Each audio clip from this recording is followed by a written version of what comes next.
Hi, everyone. Welcome to the Fullest podcast. I'm your host, Nikki Bostwick, and today's guest is Andrew Suzuka, who's a dad and the founder of Odomot. Hi, Andrew. Hey, how you doing, Nikki? Thank you so much for having me on your podcast today. I was really looking forward to our conversation. I've been using your sauce over the last few weeks, and my husband actually brought it home from Whole Foods one day. And I was like, oh, we're actually going to talk to him. And the whole conversation started. So we were really, we already had like bought into it before all this. So I was really excited to chat with you. And I read a little bit about you and I learned that you just have such an incredible background, like growing up with your dad who had a restaurant, and then you have like agency experience and you started your own company, like in the junior at NYU, right? Like in Right. college. You went deep. You really got there, right? I was like, it's so funny because I mean, I interview so many people and like sometimes I'm just like, oh, I'll just learn about them as if like I'm a listener. And like typically I like to do that. But I kind of skim through because I still want to hear from you. But I just think like I'm super impressed. So I'm really excited to hear about, your life and how it's kind of unfolded and brought you to where you are today. Yeah, that's great. Thank you for that. I mean, I've always been an entrepreneur. Probably my first venture into making my own money, or trying to at least. My first venture was also my first failed venture. I wanted to start a carpet cleaning business in my neighborhood and this is where I just started dabbling in a carpet cleaning business to get some Christmas money for the family, like just so I could buy gifts without bothering anyone. It was maybe 10 or 11 or 12, something like that. And so I decided to get people's attention. I would make a flyer and stick it in their mailbox and just walk around. So I wrote in this flyer, it in three letters just to grab their attention. I wrote, and keep in mind, I'm like 11 or 12. Yeah. I wrote sex. Okay. and the next line was, now that I have your attention, don't you think it's time you had your carpets cleaned? I was a total weirdo. Who are these parents at this kid? I didn't get any clients from that. It didn't work. I think shortly thereafter, I was starting to sell cookies in the neighborhood. And my mom found that menu from a while ago. So it's pretty cool. And just really always been inspired by my parents, my mom just working at the same job. My mom's background, she studied sickle cell anemia and has been a researcher for 40, 50 years, same job all the time. So I learned the dedication from her. And my dad has been a serial entrepreneur. Like you mentioned, Nikki, he had a sushi restaurant in Westchester. He's had construction businesses. He's done a million different things, always something, and he'd always tag me along as the little kid goes along with his dad to work. So I ended up, just being really inspired by both of them. And then most recent, and then throughout college, I would start some different businesses, a travel company, and then a marketing company, and then merged into another one. And eventually, one thing I've always had a love for, though, was food. And so I always loved food. I loved advertising and marketing, and can you get someone to pay attention to you, that kind of stuff, or pay attention to your brand. But what I've always loved was food, and just to see that all come together with Odomot and being able to leverage my marketing background of 20 years. Finance background, and now just my love of food and putting out something that's better for you. It's a natural high every day to be able to work on it and to work with people and collaborate. And it's just a lot of fun. When did you launch Otamot? So I launched Odomot officially the first day we're on the shelf was March 2nd, 2019. So just literally last year we launched. Wow. Right. And here in Brooklyn, it was something I've been working on for a couple of years. And it was by accident. I cook a lot at home, like right before this podcast. I was running around making some stuff for the kids and the family. But one night I was just making honestly a pizza for my daughter Evelyn. And we had all these leftover veggies. And so I decided, let me just grab whatever's reddish. And instead of just tomatoes, let me throw some veggies in there and steam them and trick her. Right. Mm-hmm. Problem is I put too many beets in there and it started to turn kind of pink.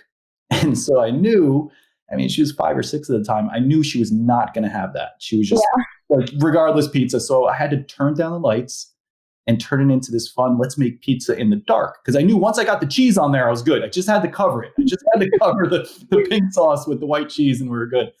And so I turned on the lights, made it fun. She ate it and she loved it. She didn't know that she was having, all these other veggies. And then she said, Dad, I want more. I want more. And then a little light bulb went off. And from that light bulb, I said, maybe I can actually do something with this. So the first person I called was my sister, who works for Thomas Keller at Per Se.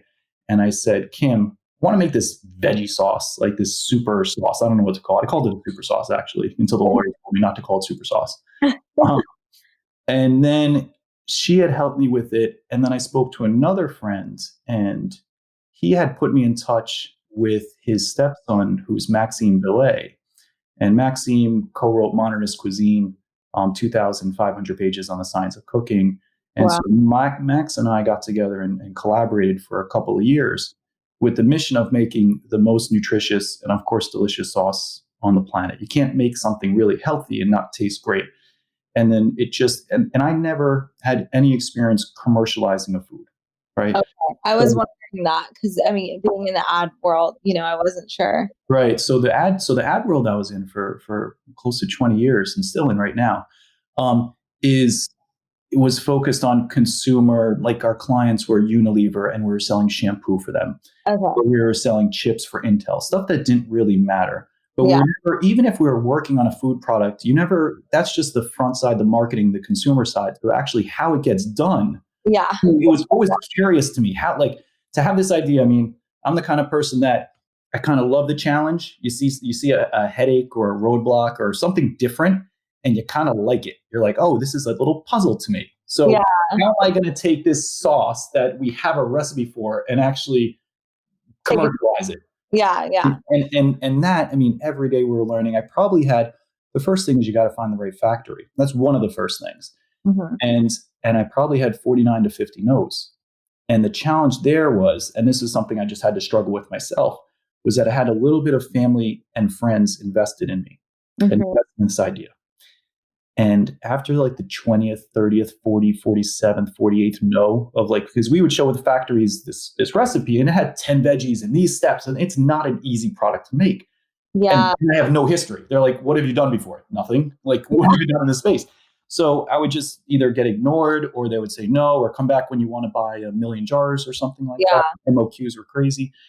And then finally, really finally, because I was like, do I just ditch on this and just say sorry to everybody? And finally had this one factory that was based in the Midwest. And they said, we'll take you on. We take on 2 startups every 6 months. If you're willing to wait, because we can't take you now, if you're willing to wait for 3 months. And I remember where I was. I remember the parking lot in my car and having that conversation with them. Because that was my last hope. And this is the only one that actually is going to give us a chance is crazy enough to bet on me. And I said, if you're willing to bet on me, then I'm willing to wait. And so we waited. We put our first product out in March of 2019, finally. It was not organic at the time. I actually had to buy all the tomatoes and all the paste. So there's a lot of products I had to provide them with, but they made it and we got on the shelf. That's awesome. And and then from then we found another factory partner. We went fully organic. We reduced our COGS. Whole Foods found us, and the rest is still a story being written every day. But that's still so quick. Your first order, how many did you know to make? Because obviously this, shelf. It's a pretty shelf stable product. How long does it last? Yeah, it lasts for 2 years. And the initial order, that's the thing, right? A lot of places are going to say, you have to buy $250,000. And I don't even know if one person's going to want to buy it, So I can't do that. So when you work with some factories, they will lower the MOQ. It's called the MOQ, minimum order quantity, to, I think our MOQ back then was something like a couple thousand jars, 2,500. Yeah.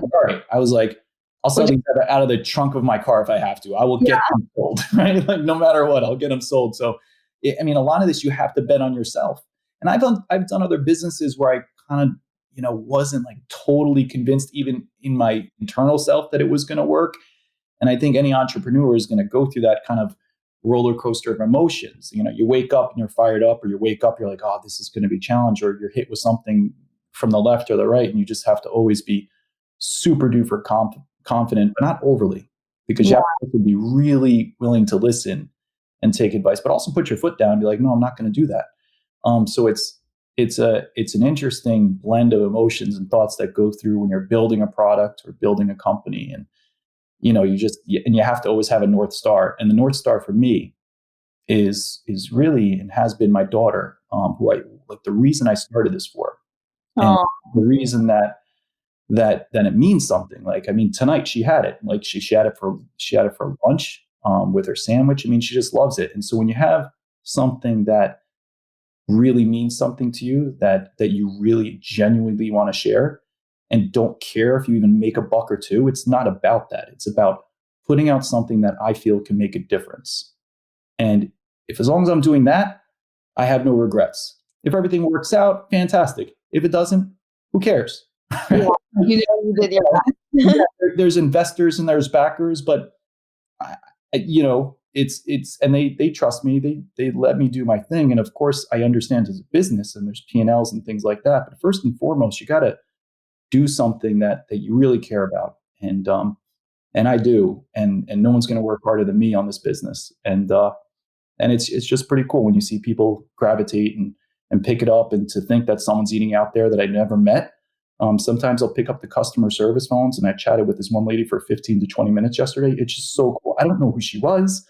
Mm-hmm. And it was just, she was sending a case to her mom and this, and it was just, you get these stories from people, and it's just kind of awesome. And you're thinking, wow, I was able to essentially share a meal with someone that I never met. And it's pretty fun. I mean, I haven't fully appreciated the reflection, because I don't think it's time to necessarily do that yet. But it is pretty cool, the couple steps that we made so far.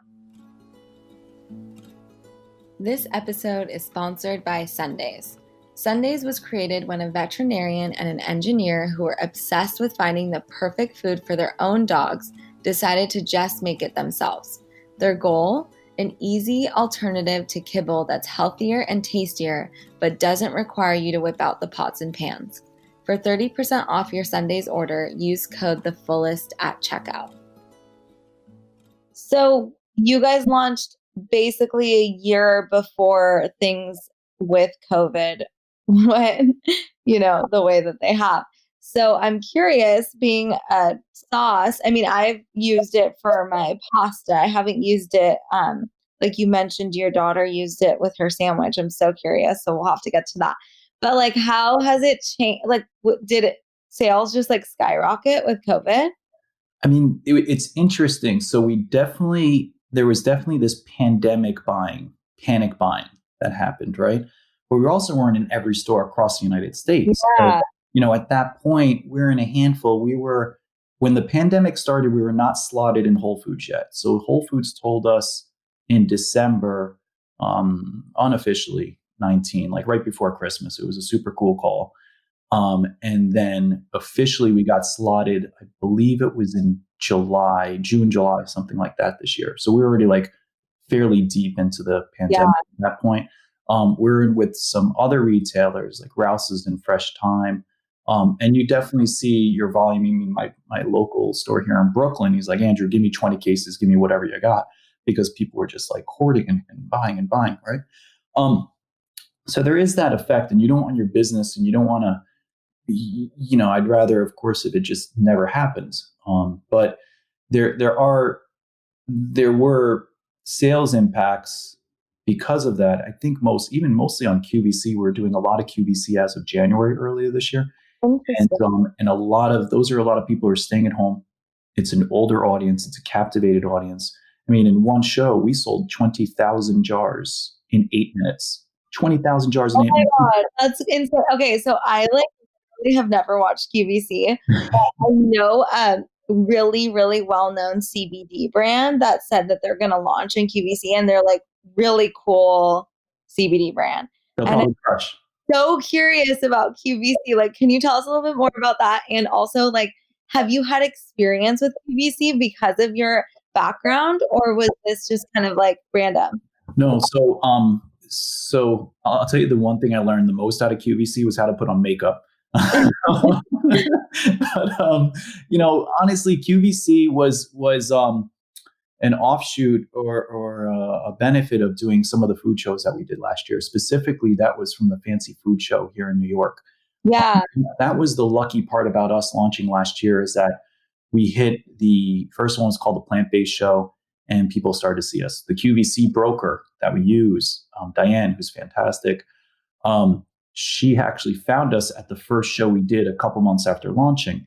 And it was funny because I'll flip through some of those pictures. I actually see her in the background in some. And then we went to the Fancy Food Show next.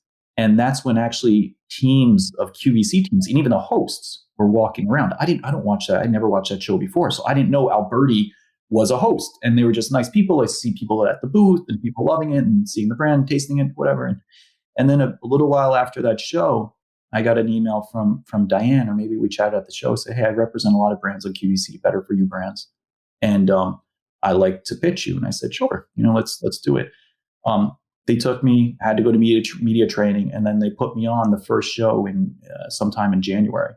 So it's down in Pennsylvania, in Westchester. And it was you go down there, you have your room, and you get on stage or, behind the cameras, nervous as all heck, right? Because I've never been on camera, and I'm like, all right, I'm going to just go for it. I have my best friend, Dan, who runs operations with me, and we're just kind of like buckling in, like, okay, let's see what happens. And I'm thinking I could bomb it. Yeah. Well, what kind of media training do they give you before this? Yeah. So it was a full day of media training where you go in there and you practice your pitch, and you're in a room with like 10 or 20 other people. And it was fun. It was nice. And, there's a lot of people I see now, like I believe the owner of Undercover, a chocolate brand was there. There were some spice brands there, a bunch of different people that, I forget the name of the products, but there were some fun things there. And then you actually practice with a couple of hosts, and they put you on camera, and then they give you feedback. And I kind of sucked when I look at it, and I hate watching myself. And I watch these videos. I'm like, how am I going to get from A to like Z in, from a 2 to a 10 within, or even a 2 to an 8, I would be happy with. But how am I going to move up from where I am in 2 weeks when showtime is? And what I found is that the hosts, they just really help you out. It's not your job to sell it. That's their job. Your job is to be the founder, to give that story. And it just became really fun. And then they had me on again and again, and 14 times since. We're actually going we're actually going to be on QVC on December 30th, showing our vodka sauce. So that's pretty fun, because it's been a little bit since I've been back on. So I think, the one quick story I'll give you about QVC that's the most memorable for me, and it's actually not the time that we're on with David and sold those 20,000 jars. It was the time, really two times before that, that I didn't perform that well, because it's a combination of you, the host, everything, and it didn't sell, and they were not going to have us on again. But and myself and my broker were like, this is crazy. It was a one-off show. Like, come on, like, give Andrew another chance. They gave me another chance with someone named Mary. And with Mary, the show, usually these segments are 7 or 8 minutes. It just felt like it was going well. We were selling. Next thing I know, it feels like it's getting a little bit long. Next thing I know, they're bringing on their hosts. Next thing I know, it's turning into essentially like a pizza party there. Wow. Like 15 minutes and did 4 times our target sales. So it was, and I knew, not that I did anything different, but I knew that was an important show. And thankfully we performed, and the host was amazing, and always has been. And that just teed us up to get on with David, who is their biggest food show host. So it's been, QVC has been really great from a branding standpoint, from a partner standpoint, and I appreciate them a lot. So I'm curious, do QVC sales convert to then online sales for you, or they don't, they only buy it when you're on it, right? It's not like they then sell it later. There's resale. So people that buy it, they will go back, and it's not a product. People don't know about Odomot in general. It's still a new brand. No matter where we are, there's 10, 20,000 brands in Whole Foods, probably more. So people that discovered us on QVC typically reorder us on QVC. So we see the sales data daily, monthly, however we want to look at it. And even not being on the air, it still moves. But you do have people that come onto our website as well. During the QVC days, there's certainly a spike in traffic, but the best deal always is on QVC, especially on those days. So it makes sense for them to buy it on QVC, but we're able to see a spike in traffic. They come here, they learn about the brand.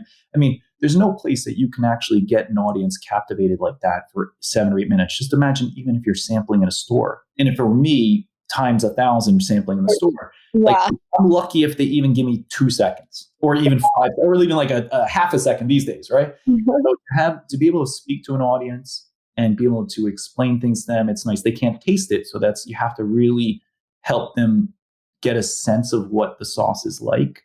But there's been a lot of help and support and tips that people have given me to do okay. So the next one's going to be a Zoom. So I have to make sure my internet connection is right and everything like that. But yeah, it's a lot of fun. I always had a lot of fun. I would do this little routine before going, because I would go to the gym down there, do like an hour of swimming and try to like get in the zone and try to not psych myself out, not rehearse too much, but just enough. I would have cheat sheets sometimes. It's fun, and they would always post them to YouTube afterwards, so I can always go and watch myself and be embarrassed anytime I want. So you were going like in person, and now because numbers have like gone up, it's on Zoom. Yeah, they actually converted, I want to say back when the pandemic started, back in like April, they switched to only, first they were doing audio and then only doing Zoom for celebrities. And then everyone else would call in. Other founders would just dial in. But now they switched to everybody on Zoom. Like whenever possible, they'll do everyone on Zoom. But no guests go there currently down to the studio. Which is, I mean, it was always fun. I mean, it'll come back around. But yeah, you kind of feel like a little famous for a second. That's really, I'm gonna totally look it up on YouTube now. Oh God, yeah. There's definitely some better and some worse one, but it's a lot of fun. It's fun. Well, I thank you for like indulging me in QVC knowledge, even though I know we digress a little bit, but it's really interesting, and it's interesting how like it is a different demographic, but I know a lot of brands that are doing it. So I think that's super cool to just know about, and how it really can help you grow your brand. Because I think, again, like a lot of people including myself, are interested in that, especially as a new brand. That's huge. Yeah. Those are big numbers. And what they want, what's really important to QVC, to the Q, is that they're finding something that isn't at Walmart, that isn't on the shelves yet, that isn't easy to find, that's new, right? And it's for them that becomes very special. And that's the types of brands they look for. And that's really important to a young startup brand too, because in the beginning, our MOQ was 2,500 jars. Yeah. Our MOQ now is 20,000 jars, and we'll do a lot more than that in a day run.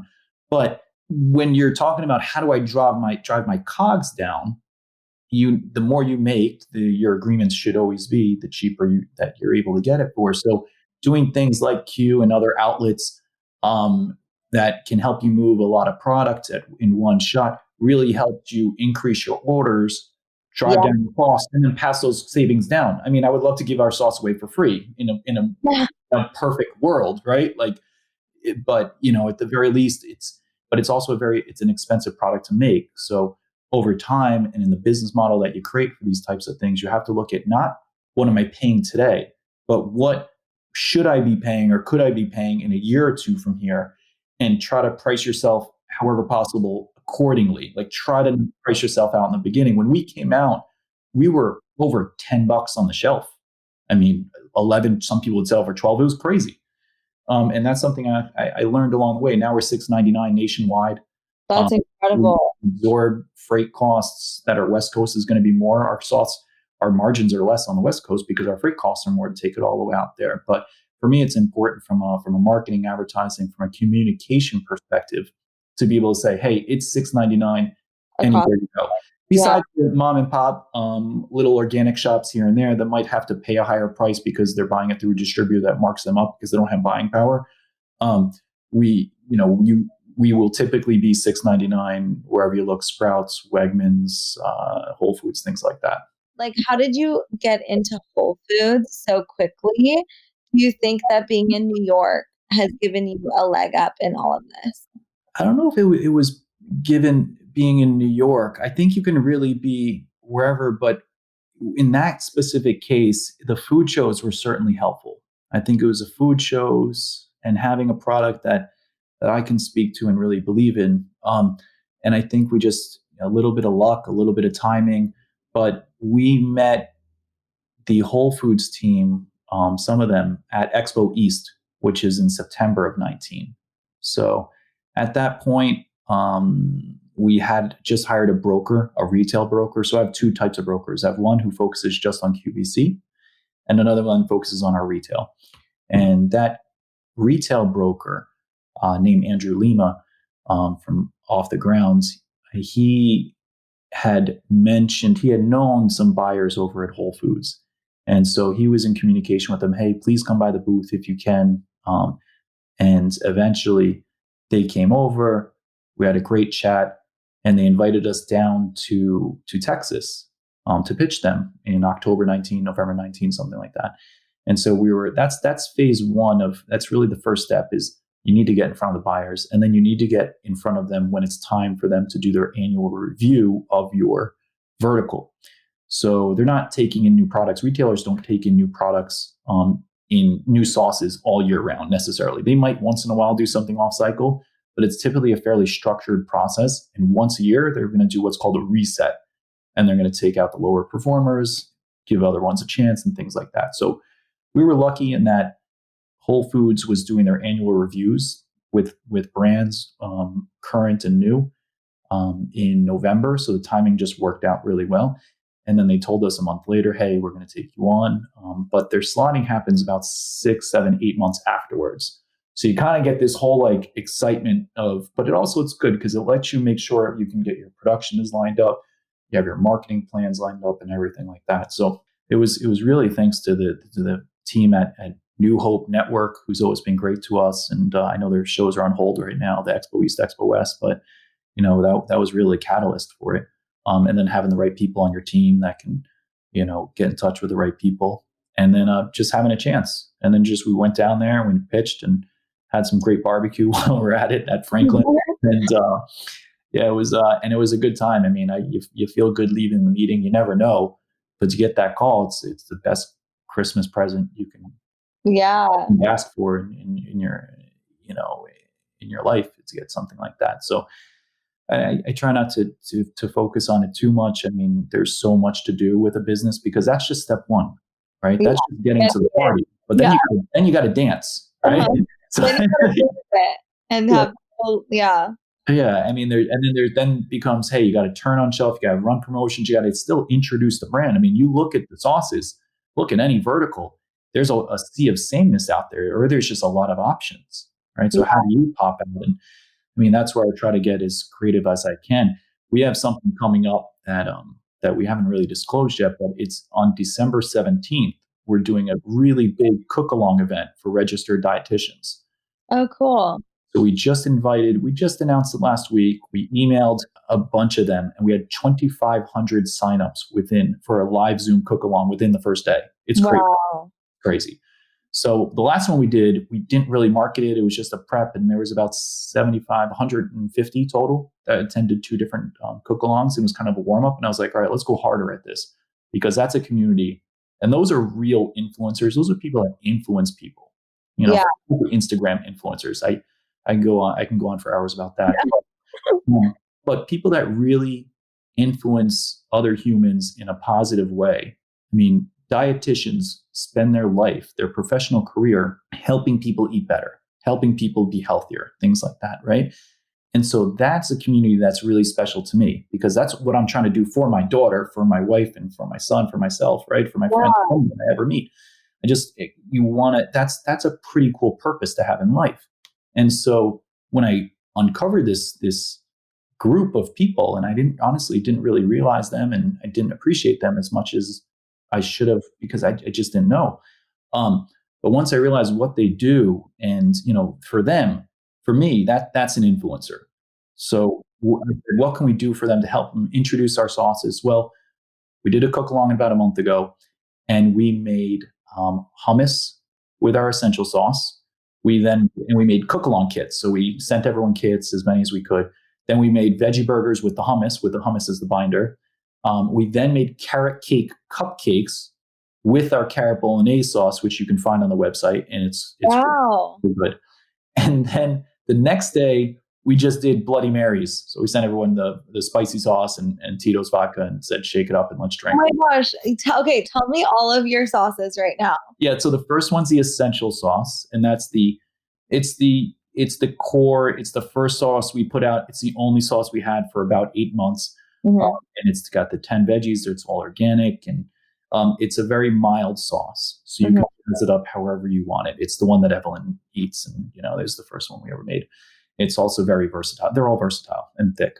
The next sauce we have is carrot bolognese, which is like a bolognese take, but without the meat. We have all these millions of diced up carrots in there. So it's great for stews, great for pasta, or cupcakes if you want to go on our website. And you can. Then we have the spicy sauce, which actually has 3 different peppers in it. And it definitely brings the heat. So you might have to chill it out with some coconut milk, or once you put it into like something, it evens out. Those are 3. And then the one that we just launched is our vodka sauce, our dairy-free vodka sauce, which is literally hitting the shelves this week. It's on our website as of a week ago. The first store to take it is Sprouts. So we're pretty excited about that. Yeah, it uses cashew butter. It's all organic cashew butter instead of dairy. And it's a lot of fun. So yeah, that's what we're doing. Cool. Okay. So what is the future of Odomot and your sauces, or Great. Are you going to branch out from there? Yeah. So I can't tell you what's in the fridge right now, but it is fun to get these samples of other things. But we will be doing other sauce SKUs as well. Besides the sauce SKUs that we're doing, we are going into other pantry staples. So I'm just inspired by what do my kids eat and what do they have that I think could be or should be or needs to be reinvented or reimagined. And so really I take my inspiration from them and then look to see, can we do it better? Does the Odomot brand fit with that? And is now the right time? So in Q1, early Q2, we will have a non-sauce product coming out. I'm super excited about it. I'm even more excited about it than the sauce. And then there's something else for Q3 and Q4. So it's hard because I'm a very anxious guy. I always want to do everything yesterday. Yeah. We're saying, hey, hurry up, put your shoes on. There's people that joke, does he ever walk? But in building this brand, there is a part where you do have to hustle and you do have to move quick on certain things. But there's also the reality of expanding your brand too quickly. And so I'm just trying to keep that all in balance. Most people still need to give our sauces a try. We're lucky that we're on the shelf and we're growing, but you don't want to put out other things too quickly. So we're just trying to keep it all in balance and keep it moving. But it's a fun thing to figure out. That's super exciting. Are your parents still around? Yes. My mom's retired. My dad's retired. He helps me out. My dad, he comes to the food shows when there are food shows. That's cool. And then he'll be in the office helping to pack or this. I think he just likes it. He just likes hanging out, So it's nice. My mom's, they're both up in Westchester, and it's cool. It's nice. It helps me. I've actually been able to spend more time with my dad because of the business, and I mean, he's like 70 something, and I tell him sometimes, like, Dad, you got to go quicker. And he's like, and then I catch myself. I mean, I feel it's my dad, and you're gonna have those kind of conversations with your parents, but. And then you start to check yourself like, oh man, I probably didn't sound so nice there, but I don't know. He wakes up every day and he's got the fire going. So, hey, he wants to do it. When we flew out to Expo West, and we flew out to Expo West this year in March, because we had this booth and our bottle and all this kind of stuff. A bunch of stuff. Before it got shut down. Yeah. And then we literally like right halfway during setup, they announced it, and like the people working there didn't even know. It like came out as a surprise to everyone. I mean, fine if they did. It's okay. I understand it, and I appreciate that. But I told my dad, I was like, Dad, you don't have to come out to California. Like, things could be a little bit sketch. And he's like, no, I'm going. Like, Oh my God. I can't stop him. He's an animal. So it's nice. They are around, and and they appreciate it. And it's pretty cool to just be able to do this and have them be a part of it wherever possible. Yeah. And like share that with them. It's like full circle. Right. That's so exciting. Well, thank you so much for sharing with us. I love your story and I love your sauces. I'm super excited to see what you're coming up with next. And I'm happy to know the intention behind it too, because I think that's super important.